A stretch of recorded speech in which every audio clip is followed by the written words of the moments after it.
Hello दोस्तों, पलक pharmacist channel आपका स्वागत करता है। मैं आपसे कुछ आज मैं बात करने वाला हूँ नीट के बाद आप कौन कौन सा कोर्स कर सकते हैं। List of courses comes under NEET. NEET का फॉर्म भरेंगे तब ये 2 कोर्स कर सकते हैं। इसके लिए एकदम नीट का एग्ज़ाम कंपलसरी भरना ज़रूरी होता है, जैसे MBBS और BDS। MBBS bachelor of medicine and bachelor of surgery, इसका ड्यूरेशन जो होता है 5 ईयर से होता है। इसका सैलरी शुरू में जो इसका सैलरी होता है 20,000 से 35,000 पर मंथ स्टार्ट होता है। जैसे जैसे आपका एक्सपीरियंस बढ़ेगा उसके आधार पर आपका सैलरी बढ़ता है। दूसरा होता है BDS bachelor of dental surgery. इसका जो ड्यूरेशन होता है 5 ईयर्स होता है और इसका सैलरी 15,000 से 30,000 पर मंथ होता है। एक्सपीरियंस के आधार पर आपका सैलरी 1 लाख 2 लाख भी जा सकता है। अब हम बात कर लें कि नीट के थ्रू कौन कौन सा आप कोर्स कर सकते हैं। और सारे भी कोर्स हैं जो नीट के थ्रू मतलब आप लोग उस कोर्स को कर सकते हैं। वो कुछ ऐसे भी इंस्टीट्यूट्स हैं जो खुद का अपना फार्म निकलता है और उस फार्म के भरने के बाद उसमें भी आपका सिलेक्शन हो सकता है। जैसे BSMS बैचलर ऑफ सिद्धा मेडिसिन एंड सर्जरी, जिसका ड्यूरेशन 5 ईयर्स होता है और सैलरी इसका 11,000 से 35,000 पर मंथ शुरू होता है। अब जो कोर्स आता है BMS bachelor of Ayurvedic medicine and surgery, जिसका ड्यूरेशन 5 ईयर होता है और इसका सैलरी जो होता है 25,000 से 30,000 पर मंथ होता है। अब उसके बाद आता है BHMS bachelor of homeopathic medicine and surgery, जिसका ड्यूरेशन 5 ईयर्स होता है और इसका सैलरी 25,000 से 35,000 पर मंथ होता है।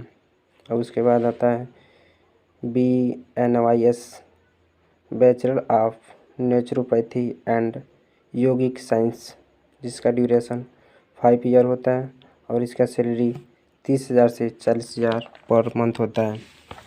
अब उसके बाद आता है BPT बैचलर ऑफ फिजियोथेरेपी, जिसका ड्यूरेशन 4 या 5 साल ईयर्स होता है।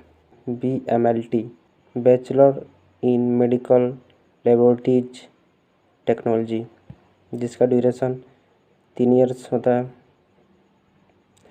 और हम बात करें सैलरी का इसका तो 8,000 से 16,000 पर मंथ स्टार्ट होता है। और उसके बाद आता है BUMS बैचलर ऑफ यूनानी मेडिसिन, जिसका ड्यूरेशन 4 ईयर्स होता है। बात करें इसका सैलरी 12,000 से 15,000 पर मंथ स्टार्ट होता है। अब इसके बाद आता है BOT bachelor of occupational therapy, जिसका ड्यूरेशन 5 ईयर्स होता है। और हम बात करें इसका सैलरी तो 2 से 6 लाख एनुअल का होता है। अब उसके बाद आता है BVSC bachelor in veterinary science, जिसका ड्यूरेशन 5 ईयर्स होता है। हम बात करें इसका सैलरी का तो 10,000 से 50,000 पर मंथ होता है। अब उसके बाद आता है BSc nursing bachelor of science in nursing, जिसका ड्यूरेशन 4 ईयर्स होता है। और हम बात करें इसका सैलरी तो 15,000 से 30,000 पर मंथ स्टार्ट होता है। और उसके बाद B pharma bachelor of pharmacy, जिसका ड्यूरेशन 4 ईयर्स होता है। बात करें इसका सैलरी तो 15,000 से 30,000 पर मंथ स्टार्ट होता है। और कुछ पोस्ट ग्रेजुएट जो कोर्स होते हैं जैसे MD डॉक्टर ऑफ मेडिसिन, जिसका ड्यूरेशन 3 ईयर्स होता है और इसका सैलरी की हम बात करें तो 1 लाख पर मंथ होता है। और उसके बाद आता है MS मास्टर ऑफ सर्जरी, जिसका ड्यूरेशन 4 से 5 ईयर्स होता है। और इसका अब हम बात करें सैलरी का तो 1 लाख पर मंथ होता है। अगर गाइस वीडियो अच्छी लगी है तो प्लीज़ इसे सब्सक्राइब एंड शेयर ज़रूर करें।